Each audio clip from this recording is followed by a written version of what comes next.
Hello friends, PTW के एक नए एपिसोड में आप लोगों का स्वागत है। दोस्तों, अभी हाल ही में एक बड़ी ही इम्पोर्टेंट डेवलपमेंट हुआ है और जिस पे लोगों का ध्यान उतना नहीं गया है। 19 जून को चाइना के एक प्रोविंशियल कैपिटल कुनमिंग, जहां चाइना साउथ एशिया एक्सपो चल रहा था 19 जून ऑनवर्ड्स, तो उसी के साइडलाइन पे चाइना, पाकिस्तान एंड बांग्लादेश, ये तीनों का एक ट्रायलेटरल डायलॉग हुआ है और उसमें इन तीनों कंट्री के जो मेजर रिप्रेजेंटेटिव्स हैं वो ऑफिशियल लेवल पे चाइना के जो तो वाइस फॉरेन मिनिस्टर सुनवे डोंग हैं और बांग्लादेश के जो एक्टिंग फॉरेन सेक्रेटरी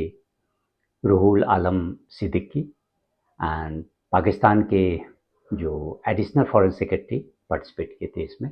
वो इमरान सिद्दीकी। लेकिन ऐसा कहा जाता है, जैसा चाइनीज़ जो रीड आउट है उससे पता चलता है कि पाकिस्तान के भी जो फॉरेन सेक्रेटरी है आमना आमना बलूच, उसने भी इसमें पार्टिसिपेट किया था, माने स्टार्टिंग में। और इस डायलॉग में और इस फोरम में कह लें कि जो ट्रायलेटरल फोरम स्टार्ट हुआ है, इसमें मेन फोकस था कि भाई to deepen cooperation among the three. तो ऐसे तो ये बड़ा ही नॉर्मल लग रहा है, लेकिन ये उतना नॉर्मल है नहीं। यदि आप इस ट्रायलेटरल फोरम को, बाकी के और भी कई डेवलपमेंट्स हैं, तो वहाँ जब आप इंटीग्रेट करते हैं तब एक बड़ा ही डिस्कंसर्टिंग इमेज उभर करके आता है। और ये इस बात से भी कहने की इंगित और एविडेंट है कि Bangladesh wanted to keep this dialogue under the wraps, और लेकिन ये पॉसिबल नहीं था क्योंकि चाइना और पाकिस्तान, इन दोनों के लिए तो ये बहुत बड़ी, ये कहने की उपलब्धि थी, क्योंकि अभी तक they were not able to rope in Bangladesh into their access. और अगर आपको याद हो तो जिस समय शेख हसीना की गवर्नमेंट थी, तो उस समय चाइनीज एम्बेसडर टू बांग्लादेश, उन्होंने तो पब्लिकली कहा था कि भाई if Bangladesh joins US Indo Indo Pacific strategy, then China will take some actions. Or even China, basically they had threatened Bangladesh. और उसके बाद बांग्लादेश के जो फॉरेन ऑफिस से भी एक रिएक्शन, बड़ा ही स्ट्रॉन्ग रिएक्शन आया था कि भाई we are not going to take dictates from other countries, how to follow our foreign policy. तो इस तरह से अगर आप देखिए कि चाइना की एक बहुत कह लें कि काफ़ी टाइम से उसकी कोशिश रही है कि बांग्लादेश को अपने पाले में हम कर सकें, क्योंकि पाकिस्तान के साथ तो उनका ऑलरेडी आयरन क्लैड ब्रदरशिप है, और एक कह लें कि वो जो अपने रिलेशन को higher than mountain and deeper than ocean, इस तरह से वो लोग डिस्क्राइब करते हैं। लेकिन ये जो स्ट्रेटजिक डेवलपमेंट हुआ और इसका बड़ा ही फार रीचिंग इम्प्लीकेशन है, स्पेशली फॉर इंडिया और इवन कह लें कि यूएस के लिए भी, क्योंकि यूएस जिस तरह से चाइना को कंटेन करने के लिए और even to ensure and open prosperous peaceful Indo Pacific region, उसके लिए जो स्ट्रेटजी फॉलो कर ली है, उसमें बांग्लादेश का भी काफ़ी इम्पोर्टेंट रोल है। और इसीलिए बांग्लादेश अभी तक, यानी before the ouster of Sheikh Hasina regime, वो बड़ा ही बैलेंस स्ट्रेटजी अपना रही थी।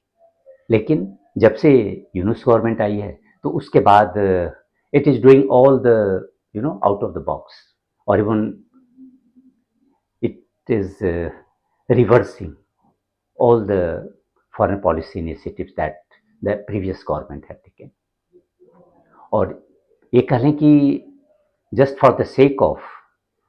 taking revenge on Sheikh Hasina, it is indulging in brinkmanship, and foreign policy brinkmanship. It is taking those steps which will ultimately harm Bangladesh. क्योंकि अब अगर आप इसी ट्रायंगल को देख लें तो बांग्लादेश का भाई इंडिया के साथ तो काफ़ी क्लोज हिस्टोरिकल टाइज, और उससे बांग्लादेश को भी काफ़ी फ़ायदा हुआ है। लेकिन अब चूंकि शेख हसीना इंडिया में, और इसीलिए बांग्लादेश चाहता है कि भाई इंडिया उसको एक्सट्राडाइट कर दे, या India should not allow Sheikh Hasina to you know make public speeches through internet or some other social media platforms. लेकिन India is not going to oblige, क्योंकि प्राइम मिनिस्टर मोदी की जो मीटिंग हुई थी मोहम्मद यूनुस से, तो उसमें भी इंडिया ने बड़ा ही क्लियरली इस बात को हाईलाइट किया कि भाई वो तो सोशल मीडिया का यूज कर रही है, उसमें we can not do anything. तो इससे भी बांग्लादेश के जो एस्टेब्लिशमेंट, प्रेजेंट एस्टेब्लिशमेंट, उनको बड़ा तकलीफ है, क्योंकि उनको लग रहा है कि नहीं, India is protecting Sheikh Hasina और maybe trying to rehabilitate her in the near future. तो इस तरह के उसके कहें कि एंटी इंडिया जो सेंटीमेंट है, और उसी के कारण इस तरह के बहुत सारे जो स्टेप्स लें that will ultimately harm Bangladesh. अगर इसी में आप देखें ना, तो बांग्लादेश चाह रहा था कि भाई इस मीटिंग को they wanted to keep it under the wraps, और इसीलिए उसने पाकिस्तान और चाइना को भी रिक्वेस्ट किया था कि भाई आप जब कोई भी पब्लिक प्रेस रिलीज इशू करते हैं तो उसके पहले you should share that with us. लेकिन ऐसा कुछ भी नहीं हुआ, दोनों ही दे वेंट अहेड, क्योंकि उनके लिए तो एक प्राइज कैच बांग्लादेश को अपने पाले में कर लेना, तो इसलिए उन्होंने कुछ नहीं किया।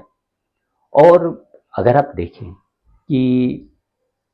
ये it is not a simple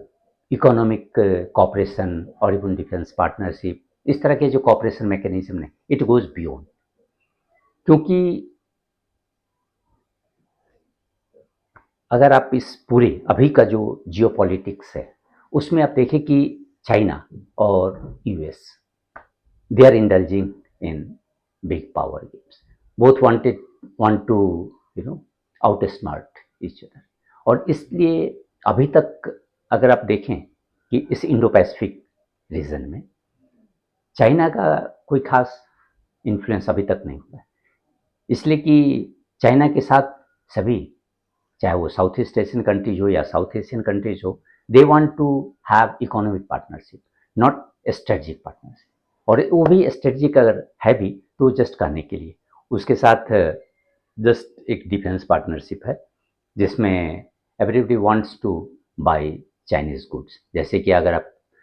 Bangladesh का भी देखें तो मोर देन 70% उसके जो मिलिट्री इक्विपमेंट्स हैं वो चाइना से ही है। इवन पाकिस्तान में देखें मोर देन 80% जो पाकिस्तान की जो डिफेंस इक्विपमेंट है वो चाइनीज ओरिजिन का है। तो everybody wants to maintain close economic partnership with China, क्योंकि वहाँ समूह को एक बेनिफिट दिख रहा है कि चाइना भाई इकोनॉमिक असिस्टेंस प्रोवाइड करता है, लेकिन उसके साथ कोई कंडीशनलिटीज नहीं रहती। यह अलग बात है कि China ultimately it has its own goal, it wants to create economic dependency, जैसा कि अभी पाकिस्तान में हुआ। पाकिस्तान अभी भी अगर देखें तो मोर देन $29 बिलियन का डेट पाकिस्तान के ऊपर चाइना का। और इससे आप उम्मीद लगा सकते हैं कि पाकिस्तान की जो फॉरेन पॉलिसी है या उसके जो स्ट्रेटजिक मूव्स हैं वो कितना और किस हद तक चाइना से अफेक्टेड होगा। तो इस बिग पावर गेम में और यूएस के जो इंडो पैसिफिक गेम प्लान है उसमें इंडिया का बहुत बड़ा रोल है। इंडिया इज ए कहें कि major pillar of US game plan, और इसीलिए चाइना इंडिया को टारगेट कर रहा है डिफरेंट वेज में। अभी तक तो था कि भाई they wanted to have their presence in South Asia, और in fact through economic power China has been able to gain significant foothold in each and every country of South Asia. लेकिन हाल के दिनों में देखें कि चाइना का जो मोमेंटम है वो काफ़ी स्लो डाउन हो गया उसमें। जब अब इसी से लेके जब मोहम्मद मुइज़ू जो मालदीव्स में प्रेसिडेंट बने थे, तो उस समय उनका जो एंटी इंडिया रिटोरिक चल रहा था, और इसीलिए नॉर्मली जो होता था कि भाई कोई भी मालदीव्सन प्रेसिडेंट पहले इंडिया विजिट करता था, लेकिन ब्रेकिंग और that tradition he went ahead with China, Turkey and other countries. India उसके जो प्रायोरिटी लिस्ट में कहीं था. In fact he insisted on the withdrawal of Indian troops from Maldives. तो उसमें चाइना को एक बड़ी ओपनिंग लगती थी और जिसके कारण वो मालदीव्स को बहुत अपने कहें कि इकोनॉमिक लार्जेस्ट देने की कोशिश की और उस लेकिन कुछ ही दिनों के बाद ये पता चल गया कि नहीं, मोइजू को ये एहसास हो गया कि China promises more but delivers later और इसीलिए वो अल्टीमेटली फिर से वो इंडिया के तरफ मुड़ गया और इंडिया के साथ अपने जो रिलेशंस है उसको रीसेट करना शुरू कर दिया. सिमिलरली अगर आप देखें तो नेपाल में भी वही हाल है क्योंकि नेपाल के साथ उनका एक फ्रेमवर्क एग्रीमेंट है फॉर BRI प्रोजेक्ट्स, लेकिन फंडिंग को लेकर जो डिफरेंसेस है क्योंकि चाइना तो भाई हमेशा हायर जो रेट ऑफ इंटरेस्ट होता है जिस पे लोन देता है और उसी के कारण उसका उल्लूस भी सीधा होगा क्योंकि वो जो इकोनॉमिक डिपेंडेंसी क्रिएट करना चाहता है यदि रेट ऑफ इंटरेस्ट हायर नहीं हो तो संभव ही नहीं है. तो लेकिन बांग्लादेश या अदर कंट्रीज में वो देख चुका है. इवन पाकिस्तान में और श्रीलंका में चाइनीज जो लोन्स हैं उसका क्या खामियाजा भुगतना पड़ता है होस्ट कंट्री को वो देख चुका. श्रीलंका को अपना हम्बनटोटा पोर्ट वो 99 ईयर्स के लीज पर देना पड़ गया. इसीलिए नेपाल की तरफ से इंसिस्टेंस था यही कि we are not going to take loans, if you give grants then we are ready to implement the projects, otherwise not. और इसी कारण आप देख लें कि BRI प्रोजेक्ट्स के इम्प्लीमेंटेशन में कोई खास नेपाल में भी ये नहीं प्रोग्रेस हुआ है. पाकिस्तान में तो ऑलरेडी समस्या चल ही रही है. तो इस तरह से China was not getting much traction in South Asia, जबकि इकोनॉमिक पार्टनरशिप और इकोनॉमिक प्रोजेक्ट्स उस सब पे काम चल रहा था, लेकिन उनका जो स्ट्रेटेजिक मूव्स है उसमें कोई खास प्रोग्रेस नहीं हो रहा था. और इसीलिए अब एक कह लें कि जैसे ही बांग्लादेश में रिजिम चेंज हुआ तो चाइना को एक मौका मिला और Pakistan was also on the lookout for deepening it's relation with Bangladesh, brotherly Muslim country. और इनफैक्ट कह लें कि ब्रदर हैं उनके क्योंकि वो बांग्लादेश पाकिस्तान का ईस्ट पाकिस्तानी तो है. तो इसके कारण वो ये जो ट्राइलेटरल फोरम के साथ वो चाह रहा है कि भाई चाइना एक नया हम पैरेलल इंस्टीट्यूशन खड़ा करे क्योंकि इंडिया सार्क के जो डिसफंक्शनल होने के बाद इंडिया का फोकस है कि भाई वो उसने एक बिम्स्टेक को फिर से रिवाइव किया और बिम्स्टेक में पाकिस्तानी नहीं है, बाकी सारी कंट्री जो साउथ एशियन कंट्री है जो SAARC members they are also part of that organisation. तो इंडिया का तो फोकस उस पर है और इसके लेकिन चाइना वहाँ ये नहीं हो सकता है, वहाँ उसके मेंबरशिप नहीं मिल सकते, इसलिए उसने चाइना का एफर्ट है कि भाई हम एक नया इंस्टीट्यूशन खड़ा करेंगे और इसमें now Bangladesh has fallen that trap. तो इस तरह से अगर आप देखें कि चाइना का मकसद ये इकोनॉमिक पार्टनरशिप नहीं है, चाइना का मकसद बेसिकली जियो स्ट्रेटजिक जो लिवरेज क्रिएट करना और ये तो एक डिप्लोमेटिक फ्रंट पर है. अगर आप देखें कि अदर फ्रंट्स पर भी China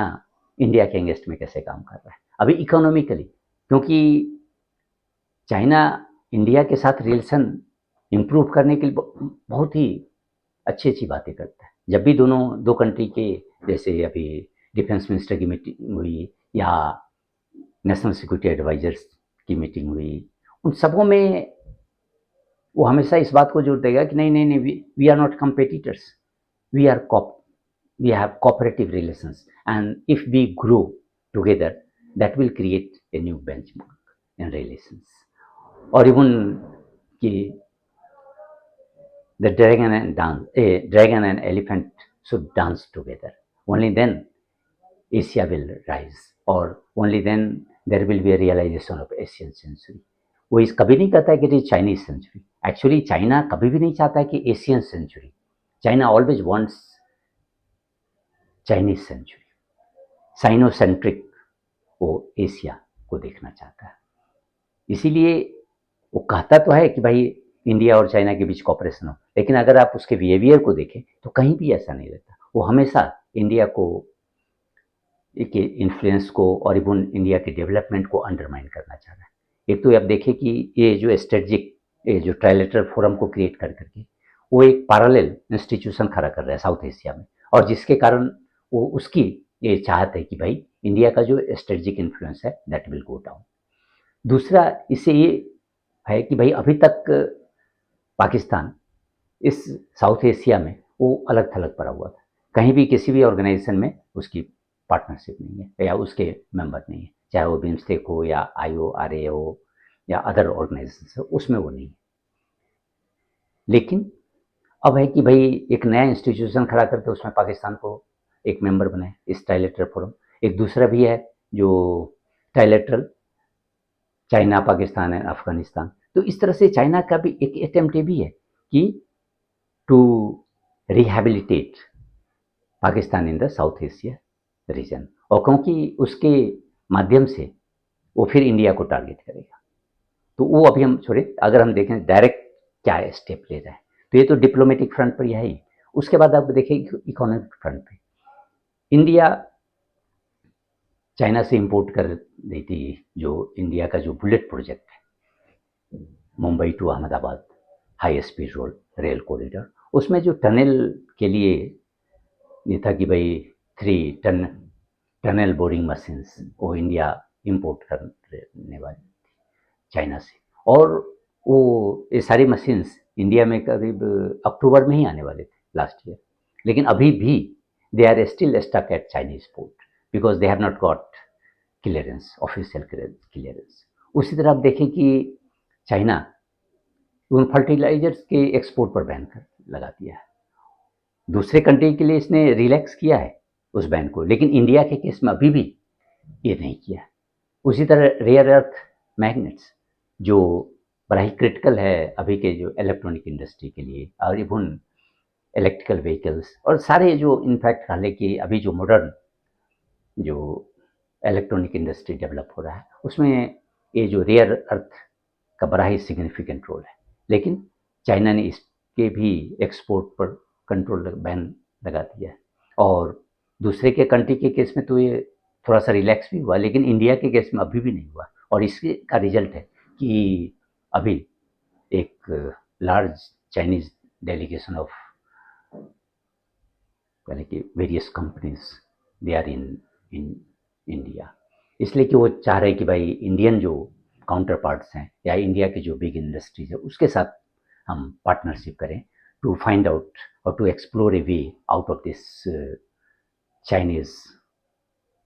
curve on export of rare earth magnets. तो इस तरह से आप देख लें कि चाइना डिफरेंट वे में, ये तो इकोनॉमिक फ्रंट पर देख ही लिए,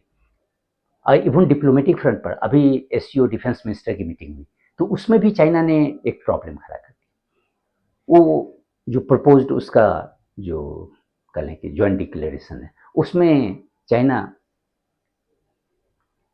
ये जो टेररिज्म को समाप्त कर दिया। वो there was no reference to Pahalgam terror attack, इसलिए उनको पता था कि भाई अगर हम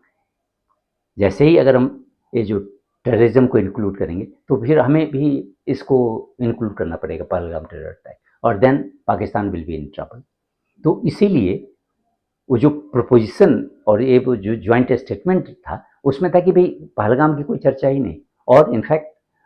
पाकिस्तान के जो बलूचिस्तान में जो टेरर एक्टिविटीज है उसको इंक्लूड किया गया, और उसके माध्यम से ये चाइना ने कहने की कोशिश किया कि भाई पाकिस्तान तो हमेशा इंडिया को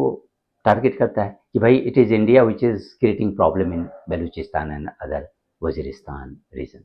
और अभी भी जो अटैक हुआ है TTP के एक स्प्लिंटर ग्रुप ने उसकी रिस्पॉन्सिबिलिटी ली है, तो उसने भी इस बात को एक्सेप्ट किया है कि we have done this terror attack जिसमें कि अराउंड 15-16 सोल्जर्स मारे गए हैं। और लेकिन अगर पाकिस्तान आर्मी चीफ का स्टेटमेंट देखें तो he has put the blame on India, और जिसका बड़ा ही rebuttal, strong rebuttal Indian Ministry of External Affairs से भी आया है। तो ये चाइना जो है बेसिकली हर जगह आप देखें कि कहीं ना कहीं वो इंडिया एंटी इंडिया स्टैंड ले रहा है।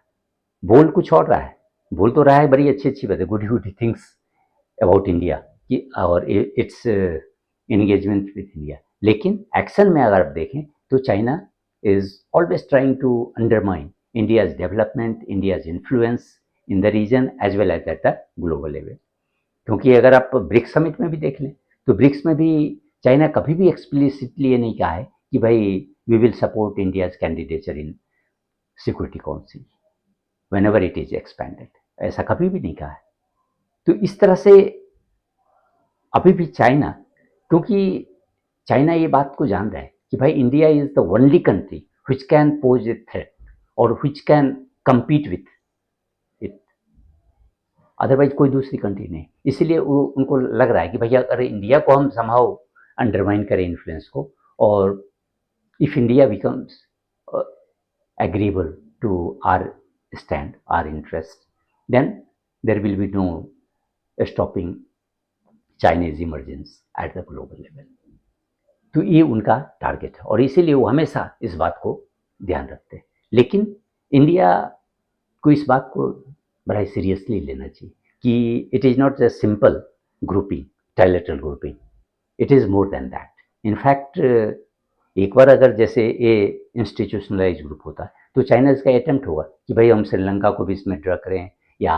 नेपाल को करें, अदर जो कंट्रीज हैं साउथ एशियन कंट्री, सबको हम इसमें इंक्लूड करें और इसका जो एम्बिट है वो बढ़ाएं, because that will cut the influence of Indian reason in South Asia. तो इंडिया को चाहिए कि भाई अभी जो भी इंडिया जो मैकेनिज्म है, जो मल्टीलेटरल इंस्टीट्यूशंस जिसको प्रमोट करे, जैसे विम्स्टेक है, तो इंडिया को एक्टिवली प्रमोट करना चाहिए इसको। और इसके साथ ही अभी तो इंडिया बांग्लादेश में कुछ कर नहीं सकती है, तो it should maintain a strategic patience, let the Yunus government conduct elections there and देख लें कि कौन गवर्नमेंट बनाती है। अगर शेखर बीएनपी इलेक्शन जीतता है और उसकी गवर्नमेंट आती है, then India should deal with that. क्योंकि एक बार जब इलेक्टेड गवर्नमेंट आ जाती है तो उसकी अपनी रिस्पॉन्सिबिलिटी, क्योंकि ये तो यूनुस की जो रिजीम है वो तो बेसिकली पावर विदाउट रिस्पॉन्सिबिलिटी है, इसलिए ये ऑन ए डेली बेसिस कुछ ना कुछ नए नए अपने इनिशिएटिव लेते रहते हैं और कुछ कहने की न्यू अनाउंसमेंट ये करते रहते। लेकिन जैसे ही न्यू गवर्नमेंट, इलेक्टेड गवर्नमेंट आएगी तो they will go after promoting their own national interest, और उसके बाद उस समय ये पता चलेगा कि भाई इंडिया का सिग्निफिकेंस क्या है बांग्लादेश के लिए। तो then the government will have to take proper stand in its national interest. जैसा कि हमने मालदीव्स में भी देखा, मोइजू का बिगनिंग में और इवन आने के पहले तो बड़ा ही एंटी इंडिया स्टैंड था, लेकिन आने के बाद उसे भी पता चल गया कि भाई India is a must to keep its economy afloat और even to ensure the development of Maldives. तो अब रिलेशन काफ़ी स्ट्रॉन्ग और एक कहें कि एक न्यू ट्रैजेक्टरी की तरफ में मूव कर रहा है। तो same will be happen. So India has to, apart from strengthening the present multilateral institutions in the region, it will have to maintain a strategic presence, ताकि न्यू गवर्नमेंट अगर बांग्लादेश में आ जाती है और फिर उसके बाद इंडिया अपना बातचीत करे। क्योंकि अगर आप श्रीलंका में भी देखें तो श्रीलंका में भी स्थिति बिल्कुल चेंज हो गई है आइडियोलॉजिकली, जबकि अभी जो प्रेजेंट गवर्नमेंट है AK दिशानायक, वो तो आइडियोलॉजिकली काफ़ी डिफरेंट है, वो लेफ्ट ओरिएंटेशन है उनका। तो अगर उस आइडियोलॉजिकली देखें तो श्रीलंकन गवर्नमेंट का चाइना से काफ़ी क्लोज रिलेशन होना चाहिए, लेकिन they also know the reality and that's why the present Sri Lankan government is building close ties with India. तो इंडिया को जस्ट एक स्ट्रेटजिक पेशेंस हम कह लें वो मेंटेन करना पड़ेगा। And then another thing is that India will have to strengthen its ties with US, और उसके लिए ज़रूरी है कि ये जो अभी trade deal, limited trade deal या अभी जिसकी बात है मिनी ट्रेड डील जिस पे अभी चर्चा हो रही है, और इंडियन डेलीगेशन भी अभी वहाँ है, तो इसको जल्द से जल्द ख़त्म करें, क्योंकि this will give a new direction और new positive direction to India US ties. नहीं तो अभी एक कह लें कि जो इंडो यूएस टाइज में जो गर्माहट थी वो थोड़ा सा डल पड़ गया है। तो जैसे ही ये ट्रेड डील फाइनलाइज होगा उसके बाद अब देखेंगे कि भाई India US ties will again be on an upswing. तो इस तरह से इंडिया को डिफरेंट फ्रंट पर काम करना पड़ेगा ये चाइनीज जो गेम प्लान है उसको फॉइल करने के लिए। धन्यवाद।